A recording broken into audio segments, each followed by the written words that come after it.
Ladies and gentlemen, good day and welcome to the Q2 and H1 FY26 earnings conference call of ERIS Lifesciences Limited. Today, we have with us on the call Mr. Amit Bakshi, Chairman and Managing Director, Mr. V. Krishna Kumar, Chief Operating Officer and Executive Director, Mr. Sachin Shah, Chief Financial Officer, and Ms. Kruti Raval, VP, M&A and Investor Relations. As a reminder, all participant lines will be in listen-only mode, and there will be an opportunity for you to ask questions after the presentation concludes. Please note, this call is being recorded. I would now like to hand over the conference to Mr. V. Krishna Kumar, Chief Operating Officer and Executive Director of the company. Thank you, and over to you, sir. Good afternoon, everybody. Welcome to our Q2 investor presentation. We'll structure it in three parts. We'll first talk about the domestic branded formulations business. So business highlights for the quarter. We saw a revenue growth of 10% year on year, which is a 30% over IPM growth of 7.7%. H1 growth of 11%, which is a 42% over IPM growth. The couple of key misses in delivering 50% growth over market. One was a delay in G Saxenda approval, which resulted in our decision to cancel the product.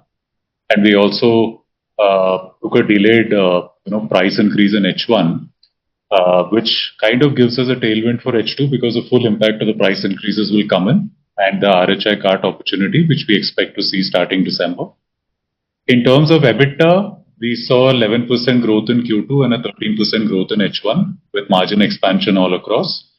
Q2 also saw an EBITDA hit of 5 crores on the account of generics. Continued good news on the Biocon front, Q2 margin of 32%, up from 30% in Q1 and 19% at acquisition. And in-house manufacturing will lead to further expansion. In terms of key numbers, revenue 708 for the quarter, 1,410 crores for the first half. EBITDA 266 for the quarter, 527 crores for the first half. And basis H1 run rate, we have a visibility of 12% revenue growth for this year, which will be 50% over the expected market growth. And we expect EBITDA growth to be in the range of 15%.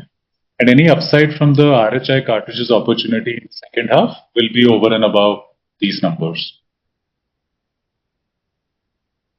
Reinforcing the story, so we are well positioned for success in this market. So we are talking about this in two parts: size of the opportunity and our capability to leverage the opportunity. So we've outlined the various segments of the market. It's a 3,700 crore market, which has traditionally been dominated by the innovators and now opening up for Indian companies. And in terms of our capability to leverage the opportunity, our vial production is already operational and stable. So we went live in August and we produced 2 million vials since then. And post-commissioning of cart manufacturing, we would be one of the very few insulin players, probably the only one, fully interchangeable products as well as domestic backward integration. And we see the RHI vial business as something that offers the potential for quick scalability because there is significant inpatient usage in institutional setups for shorter durations. So this gives us a better ability to switch from competition. And as far as Glargine is concerned, given the interchangeability creds and the current growth momentum, we will double our market share in the next few years. We are also adding Aspart to the Biocon insulin partnership, talking more about that. So we are expanding this partnership on three fronts. One is we are adding Aspart to the scope of the collaboration. This was recently approved by the US FDA as the first and only interchangeable biosimilar. Secondly, Biocon is assigning select ROW markets to ERIS for direct marketing of RHI, Glargine and Aspart by leveraging the global distribution of Swiss parenterals. And thirdly, Biocon seeks to expand its own ROW footprint in select markets by leveraging the insulin capacity at our Bhopal facility, which we had acquired in November last year and upgraded at a capex of 80 crores. So with these developments, the installed insulin capacity at Bhopal will be fully utilized. So we've green-lighted a project to double the insulin capacity, both in vials and carts. The expected capex is 150 crores, and we see an EBITDA potential of at least 50 crores per annum from this opportunity. GLP continues to be an exciting market opportunity, so it's kind of good to see our early hypothesis being validated now of a large and fast emerging GLP market. There are close to 100,000 active users today, and once the cheaper generic alternatives come available, we see exponential growth in the segment. We are highly optimistic about the market opportunity as well as our ability to leverage this opportunity. All the key work streams are on track. Our insulin market share has grown from 10 to 15% in the last 18 months. And we are confident that as a dominant insulin company, we have a logical path. So I'm very sorry to interrupt you, sir. Your voice is a bit muffled, sir. Is it clear now? Hello? Yes, sir, it's better now, sir. Is it clear now? No, sir, it's still going on and off, sir. Okay, I'm bringing the speaker. I hope it helps. Is it better? Now it's better, sir. Okay, thanks. Our diversity product pipeline remains on track, both on the insulin analogs front and on the semaglutide, synthetic and recon. Everything is on track, as previously articulated. Moving on to the international business, I just wanted to quickly revisit, why did we get into sustainability? What did we find attractive about the business? So there were 4 key value drivers that we saw. It was a pure injectables business with very strong regulatory regulation. It had the widest range of dosage forms in steroids and a very large dossier bank. And I think most importantly, Swiss was the only ROW-focused Indian pharma company with this kind of margins and not to mention the strong reputation for quality. It was a predominantly tender business, but well diversified across more than 80 markets. I think most importantly for us, we saw this as a viable platform for moving up the pyramid in the international markets, which we've spoken to before.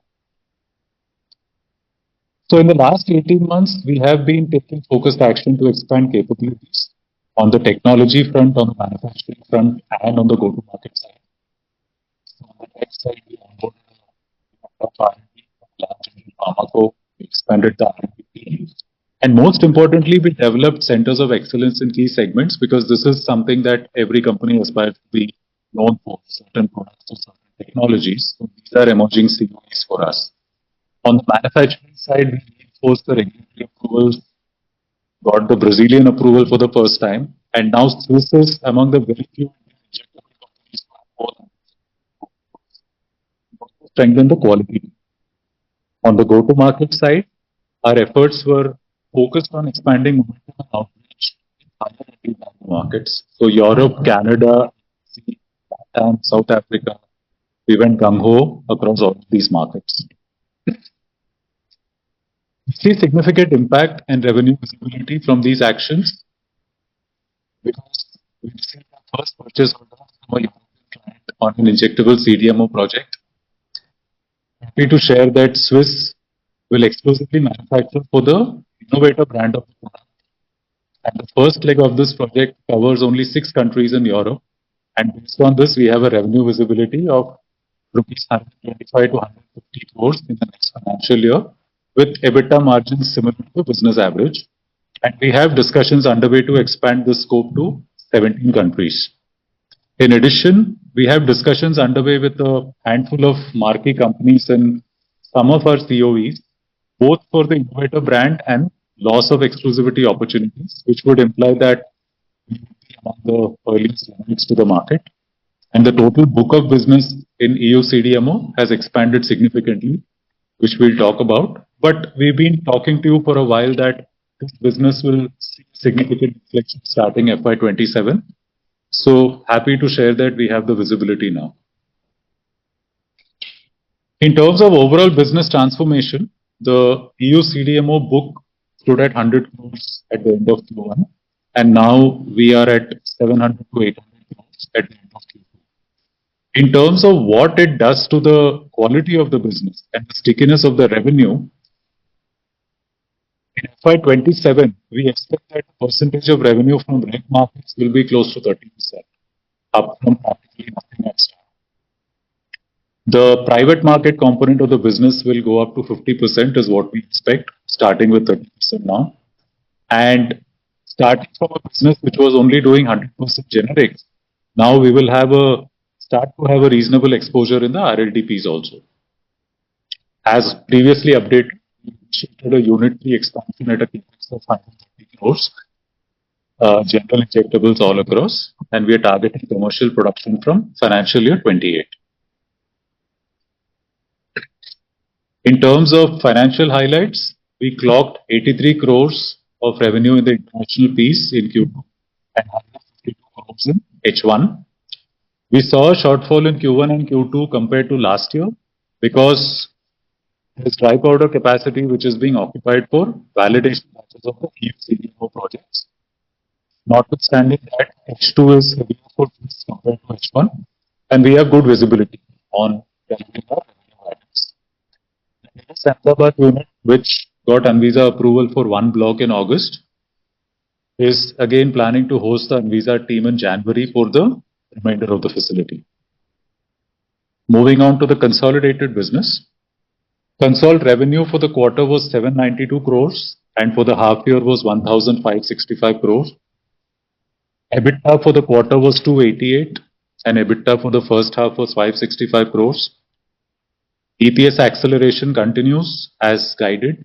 So Q2 PAT 134 crores, up 39%, and H1 PAT of 260 crores with a growth of 40%.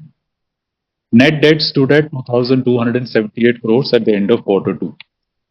So just putting all of this together, there are lucrative market opportunities which are driving the front loading of capex plans. So we had guided you to a capex of 750 to 800 crores over a 3-year period. There is no change in this guidance. There is a change in the timing because there is a Bhopal phase 2 expansion of 150 crores. There is a unit 3 for Swiss which is at 130 crores. And our Diabesity pipeline and DS manufacturing at Levim also requires a second round of investment. So we see the capex outlay over the next 3 quarters to be at around 380 to 400 crores. Consequently, the debt to EBITDA guidance that we had given gets pushed out slightly. So just to recap, in the last 18 months, the net debt to EBITDA ratio is reduced from 4x to 2x. And without any change in our total capex guidance, now we expect to get to the net debt to EBITDA ratio of less than 1.5x by December 2026. Highlights of the consolidated financials. We had a capex of 50 crores in Q2, largely towards insulin and general injectables, bringing up H1 capex to 117. We had a book tax rate of 22% in Q2. OCF to EBITDA ratio stood at 47% in Q2. It was predominantly because of an increase in GST receivables, which took about 25% points. EPS for the quarter stood at 10 rupees and cash EPS at 13 rupees. This brings us to the end of the presentation and we can open up for Q&A. Thank you, sir. Ladies and gentlemen, we will now begin the question and answer session. Participants who wish to ask questions may do so by clicking the raise hand icon on the bottom of your screen and wait for your turn to speak. When prompted, you can accept the prompt on your screen, unmute your audio, introduce the firm you represent, and ask your questions. We'll wait for a moment while the question queue assembles.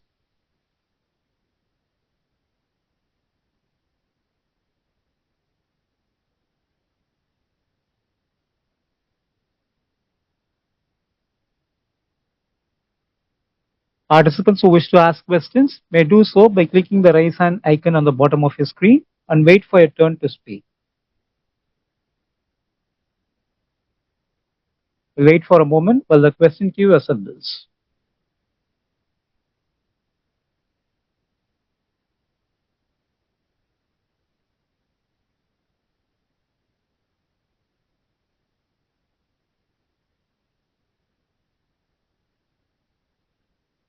We have the first question from the line of Devang Shah. I request you to accept the prompt on your screen, unmute your audio, introduce the firm you represent, and ask your questions.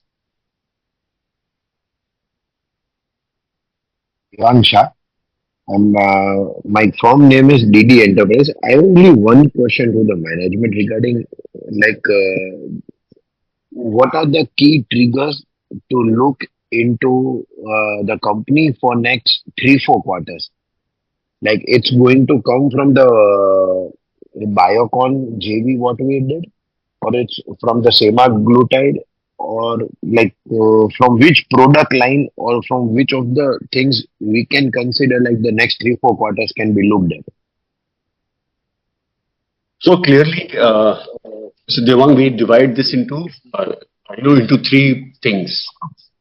So the DBF is the largest business as of now, and also has the largest opportunity within DBF, insulins and GLP. GLP will start hopefully from by the end of this fiscal year, and insulins we are seeing traction because of the withdrawal of the innovator.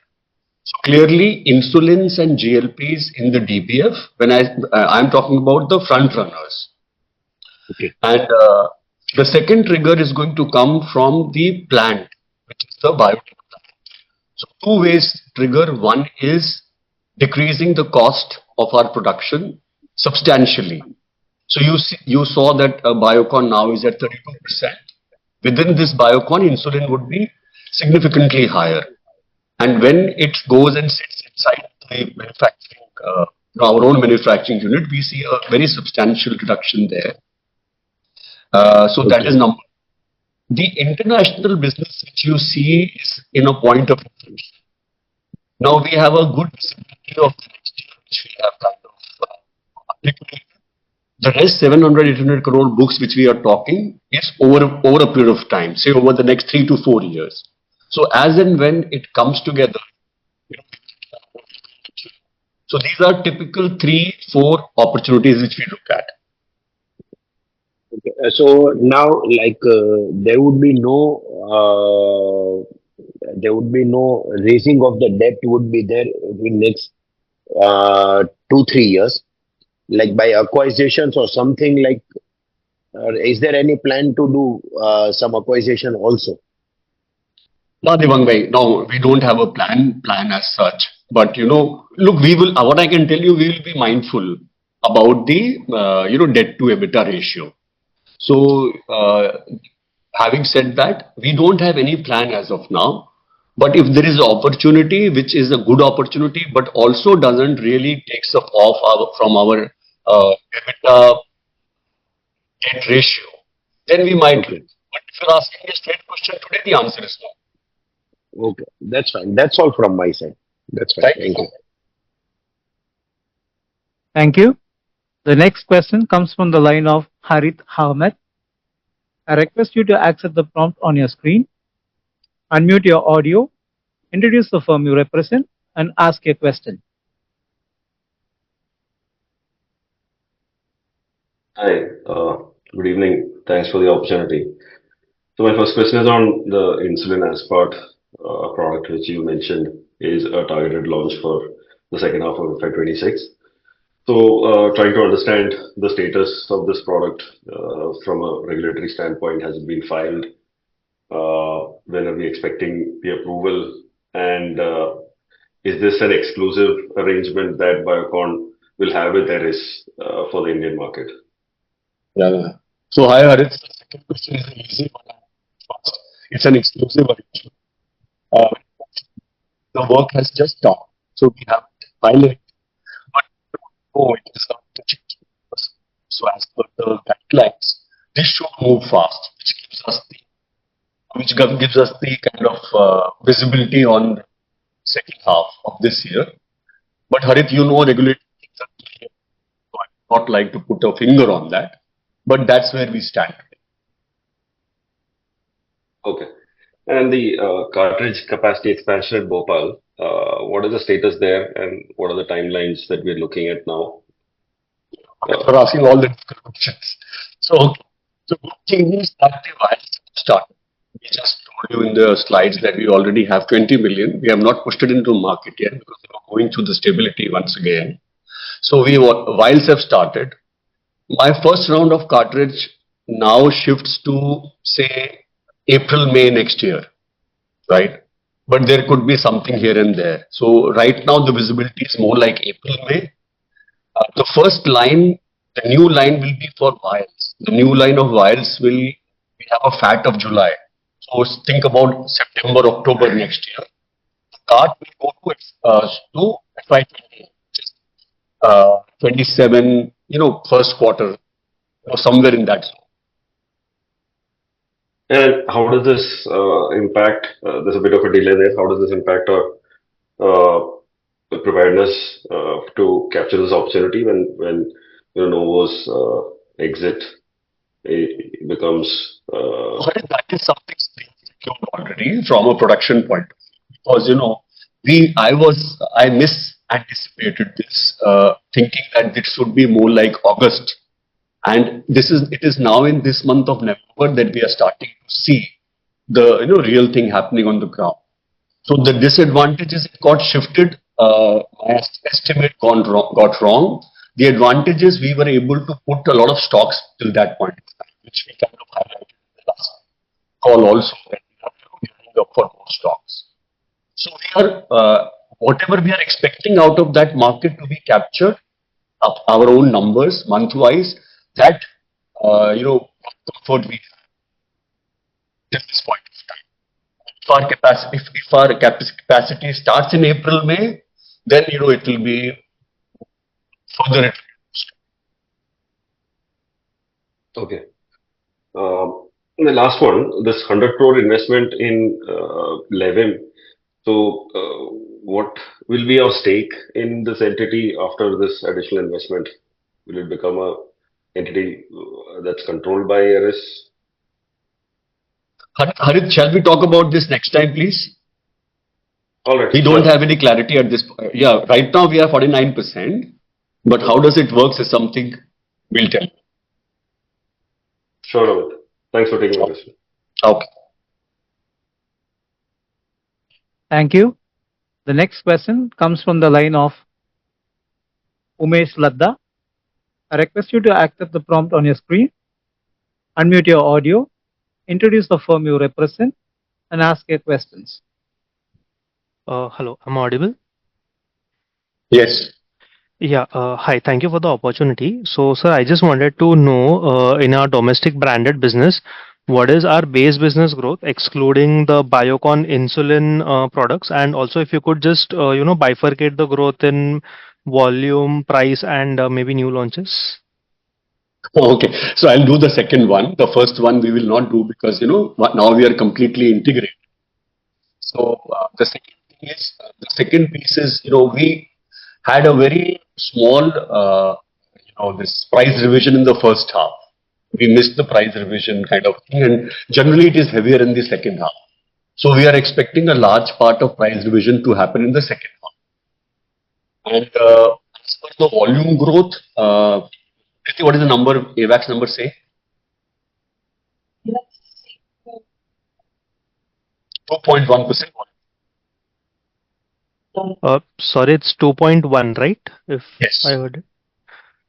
Okay, and the rest 5% is majorly because of new launches, or how should I look at it? So you look at it, it's more like 2.5% from price and rest from the new launches. Okay, and also, sir, are we having a few products in the pipeline for the domestic branded business to be launched in second half, like excluding the insulin ones? Yeah, we have a couple of big products. So those are due in launch, and I think in the third quarter or early fourth quarter. Okay, got it, sir. And also, sir, coming to our insulin opportunity, like Novo is exiting, so do we have enough supply? Sorry, I missed that part. So do we have enough supplies promised from Biocon to suffice this demand? Yeah. So boss, we have looked at the number, we have done our own numbers, right? Depending upon our current market share and estimated market share which we might get. And when we do that numbers, we are good for the year. And as I explained in the last call, that this delay, I had kind of estimated this to happen a little early in this year. So it's kind of a little delayed, but it gives us the opportunity to build up the inventory. So right now, the numbers which we have for ourselves, the target number, for that number, our stocks are sufficient. Got it, sir. And so just a last one on the EBITDA guidance. So it's at the console level or only for the domestic branded business, 36% for this year?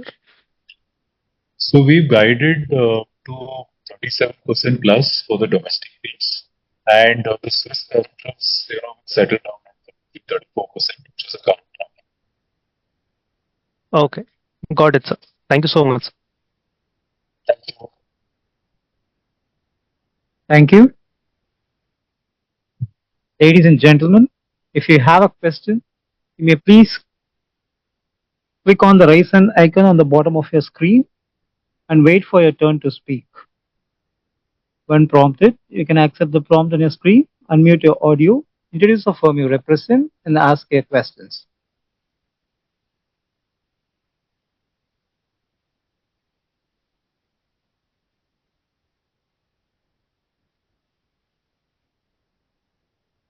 Ladies and gentlemen, if you wish to ask a question, you may do so by clicking the raise hand icon on the bottom of your screen.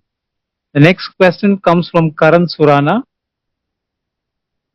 I request you to accept the prompt on your screen, unmute your audio, and ask a question.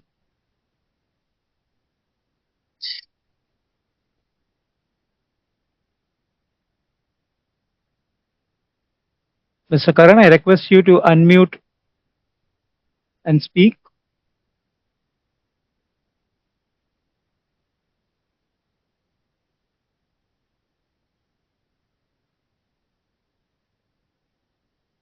So there seems to be no response.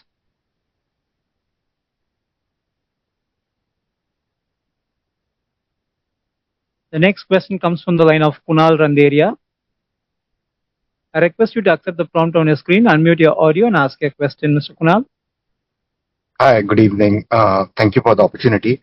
Sir, I understand you're not giving that Biocon business growth and all, but would it be kind of fair to assume that the insulin business growth would be slightly lower than the 10% growth that you did in the overall DBF business? No, it's the other way around. Oh, okay. Yeah. All right. And so, but the market is not growing. I mean, from a volume perspective, the market growth is actually very muted. So just want to understand how you are growing faster. So, boss, this is all shift which is happening.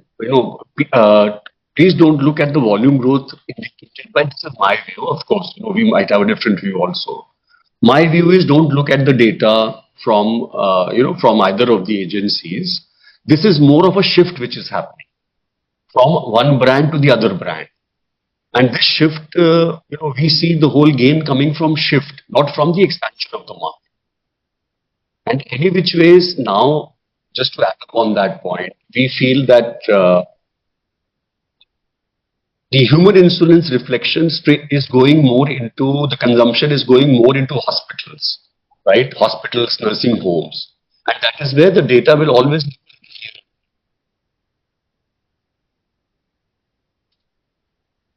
I'm very sorry to interrupt you. Your voice is not heard, sir. So sorry. So I made 2 points, Kunal. One was that the growth which you see for people like us would be from the shift rather from the expansion of the market.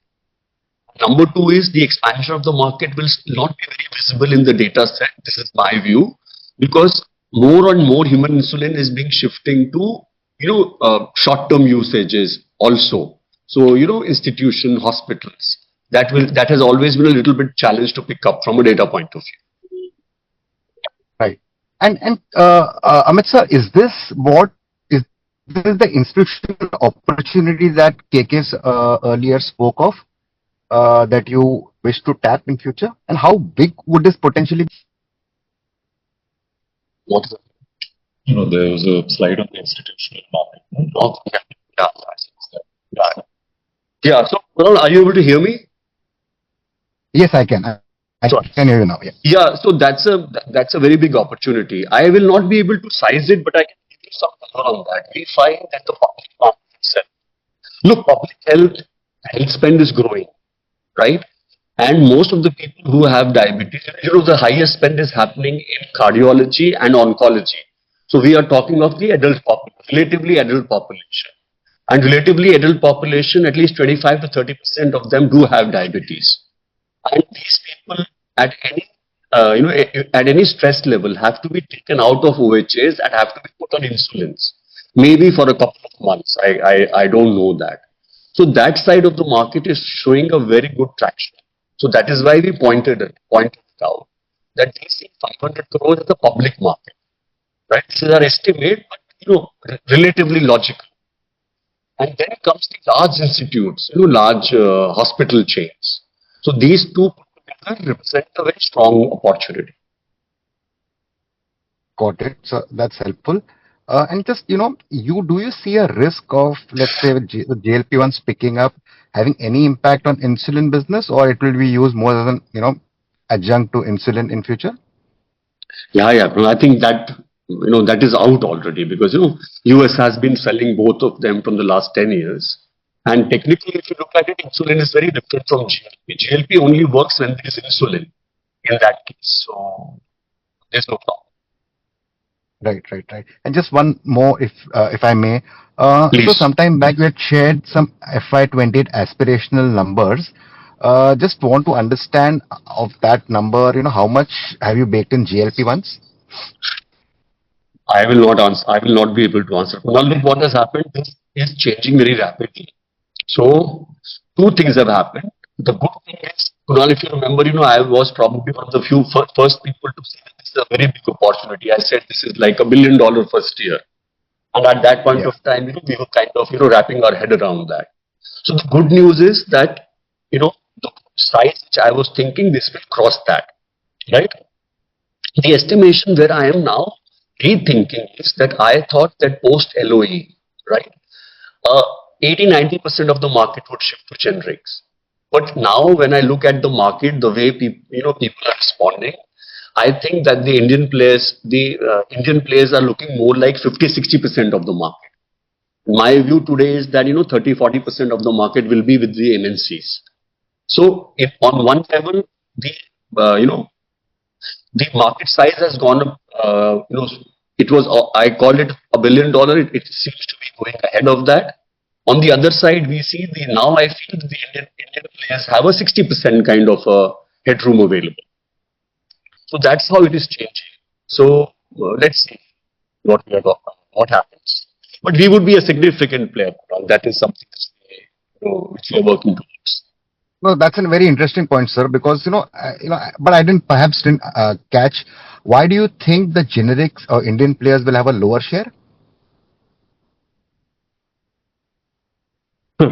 Okay, so two things. You see, there has been a price correction in semaglutide, and I don't think this is the final. My estimate is this is not the final thing. It might go down. So at the end of the day, the difference will be huge, but relatively it would be less. Number one. Number two, tirzepatide is now has a position of its own, right? So my calculation earlier was that the most of it will be kind of eaten away with generics. Now I feel that it has established itself as as one of the strong anti-obesity diabetes drug. So that is where I'm coming.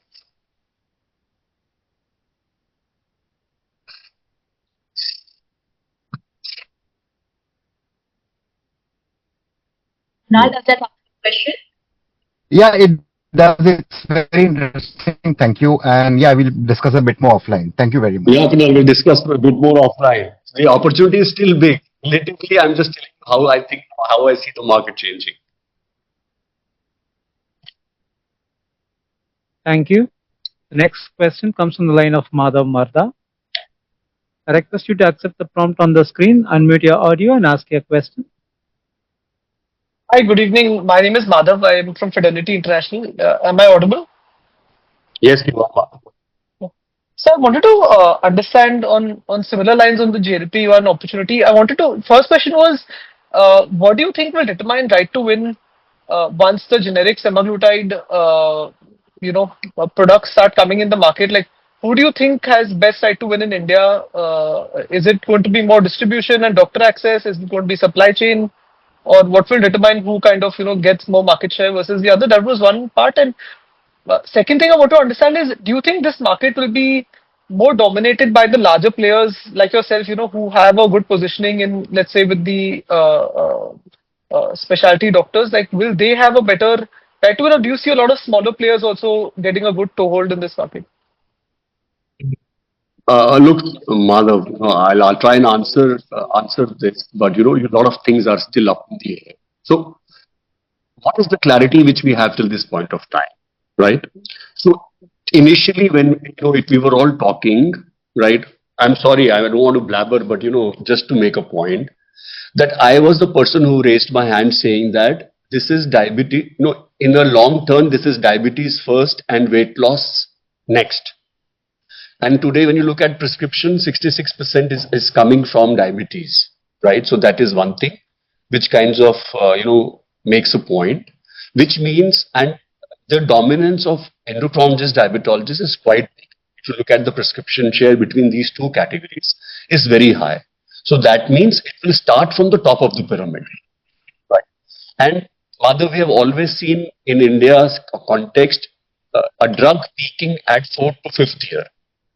Right. It is not like US where it changes overnight once the data comes in, because there is no insurance. Here people are careful in kind of shifting and then taking them along. So the real peak happens between 3 to 5 years, whether it was dapagliflozin or any other product for that, for that matter. So number one is it will start from top of the pyramid. By the time everybody kinds of gets comfortable with it and uses it, the way it is indicated, it is like 3 to 5 years. Therefore, people who have a better access and a better positioning among the specialists initially should be more benefited. And here the insulin selling experience comes in very handy, because there is a lot of, hand holding which is done to the patient. So again, the same thing, which we've been speaking from the last couple of quarters. Nothing major changes, only it's getting more clear now. Got it. And so when you mentioned that, if I understood right, you said the market opportunity can be more than $1 billion. That is in like certain number of years, you're saying, right? Basically, or first year, Madhav. First year, US dollar 1 billion GLP-1 opportunity in India. Yeah, I think so. Okay. So reason I just trying to understand, because once the generics come in, the price point itself should be much lower, right? Like, I mean, it's public news that tirzepatide is selling for, let's say, 16,000-17,000 rupees per month. And they are tracking maybe 1,200 crores odd sale, if my data is right. So I'm just trying to understand the price point. If it's gets cut by a decent percent, so you're saying volumes can really explode, basically. Yeah. So what I'm doing now, I'm only talking about 1 million stable patient, Madhav. Right now, we think we have 100,000 patients. Whatever data we can get hold of, we are thinking 100,000 patients.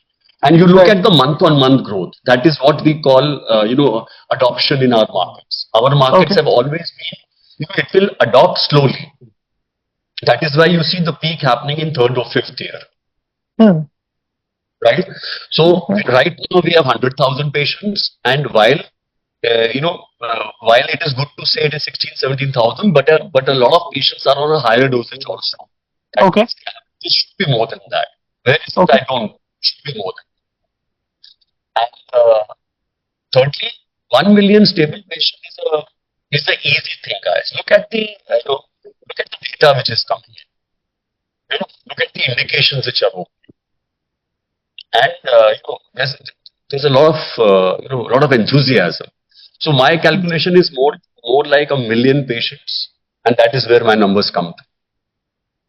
So you're saying to arrive at the $1 billion market, you're assuming 1 million as the patients in that. So that's the broad approximation. 1 million patients, right, on the generic piece, and the multinational piece will continue to grow. You can see that happening. Both put together, I see it more like $1 billion. 6,000 crores. We said 6,000 crores. So give and take here. 6,000 crores. Okay. Okay, got it. Understood. And so just the second question was on our guidance for FY26. Is there any change to our revenue and EBITDA guidance for FY26? Yeah, thank you. I don't know the numbers, but we have broadly guided for 50% ahead of the market. Kriti will, of course, tell you the numbers. 50% ahead of the market, and our assumption was 9 to 10% market. The market is more like 8%. So I think that is where it is tracking at this point. If the market catches up and the insulin catches up, we might be a tad good. But as of now, that's the visibility. Okay, let's connect with Pratik later. Yep, thank you. Thank you. Thank you. Yeah, the next question from the line of Neelam Punjabi. I request you to accept the prompt on your screen, introduce the firm you represent, and ask your question. Yeah, hi. Am I audible? Yes. Thanks for the opportunity. So my first question is on the insulin opportunity. So for the RHI cartridge market, what is the market share that we are targeting once the innovator is out? So Neelam, look, if we just multiply our current market share into the opportunity which is getting available, we basically look at around 200 crores of additional sales. So that is what we are thinking. It's a very technical answer which I'm giving you. I'm just extrapolating our current market share to the available opportunity. Got it. Okay. And the second question is, you all have mentioned that the lower OCF to EBITDA ratio on account of an increase in GST receivables and statutory liabilities. So could you please provide some more clarity on this? Yeah, okay. Sachin, would you like to chip in? Yeah. So this GST is basically. Sachin, sir, I'm sorry to interrupt. Your voice is completely not audible, sir. Is it okay right now? Hello? Yes, sir. Please go ahead, sir. Is it fine now? Yes, sir. We can hear you now, sir. Yeah, so these GSTs are basically intercompany transactions that happen because of the change in distribution structure. So because one X company was selling to the Y company within the GST. So it's that.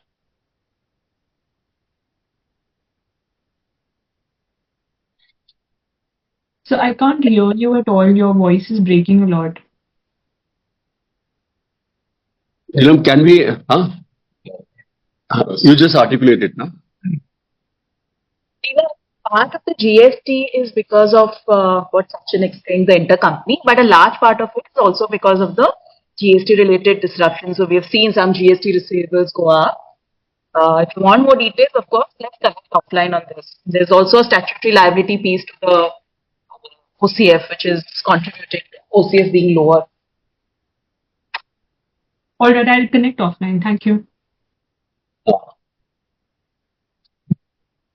Thank you. The next question comes from the line of Rahul Agarwal. I request you to accept the prompt on your screen, unmute your audio, introduce the firm you represent, and ask a question. Thanks for the opportunity. This is Rahul Agarwal from Everflow Capital. On the international business, you mentioned that the EU CDMO order book is going from 100 crores to 700 to 800 crores. Is this the total cumulative number, or is this an annualized number you are targeting over the next few years? And what sort of scale do you see in the international business over the next 3 to 4 years? Okay, to answer your first question, 7 to 800 crores is the annualized revenue potential from the order book. And as Amit explained earlier, it will ramp up over a period of time, depending on which dossier gets approved at what time. And the second question was, what is the kind of outlook for the international business? So we had outlined, I think, two aspirations. One is 700 crores by FY28 and 1,000 crores by FY30. So we retain those aspirations, and from the current momentum, it looks like we are well on our way. Got it. And we seem to have made significant investments on GLP-1 manufacturing, and now making more with Levim, which is a different route. Uh, for GLP-1, will we look at manufacturing only for India, or are we also potentially going to use the manufacturing base for international markets? Right now, we have only permission for India, so we don't have permission from outside. But over a period of time, can it happen? Yes, of course, but not at this point. That's from the GLP point. And the investment in GLP haven't been hasn't been made. The investment in Levin, we are looking for the entire pipeline which we showed you in the slide. So, get these products on the line, these investments are needed, and this investment is going in the infrastructure largely.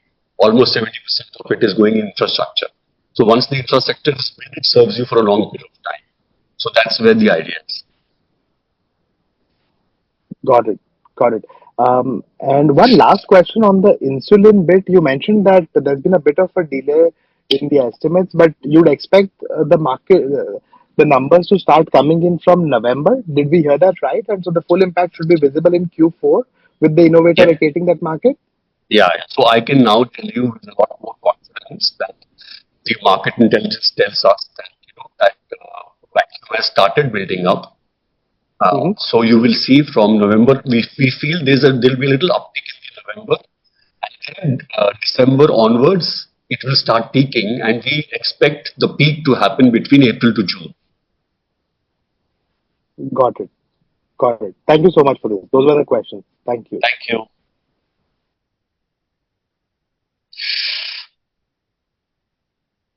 Thank you. Participants who wish to ask questions may do so by clicking the raise hand icon on the bottom of your screen and wait for your turn to speak.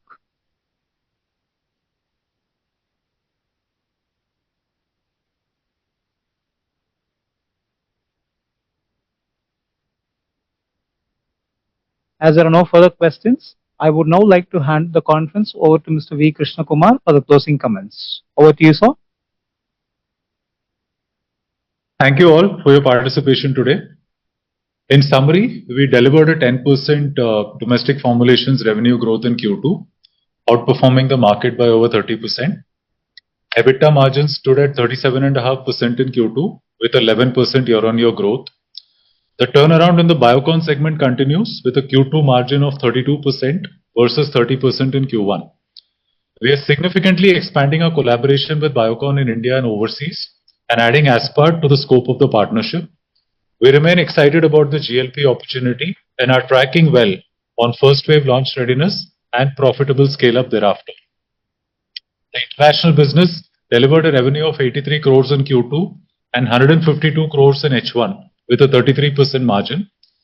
We made significant strides in building our European CDMO business with a 700 to 800 crore order book at the end of Q2. Our international business is on the threshold of an inflection point starting FY27 with good revenue visibility from our first set of European orders. Interest expense was down 17% year-on-year in Q2 with a book tax rate of 22.2%. EPS acceleration has kicked in as guided, with a 39% growth in Q2 and a 40% in H1. On the back of lucrative marketing opportunities in diabetes and injectables, we have front-loaded our plans and will invest 380 to 400 crores over the next 3 quarters. This will be funded from internal accruals. Net debt stands at 2,278 crores, with the net debt to EBITDA ratio having declined from 4x to 2x in the last 18 months. We expect to get this ratio down to 1.3x by December 26. We remain on track to execute our strategic priorities across all segments of our business. Thank you and wish you all a good evening. Thank you very much, sir, and thank you, members of the management. Ladies and gentlemen, on behalf of ERIS Lifesciences Limited, that concludes this conference. Thank you for joining us, and you may now exit the meeting.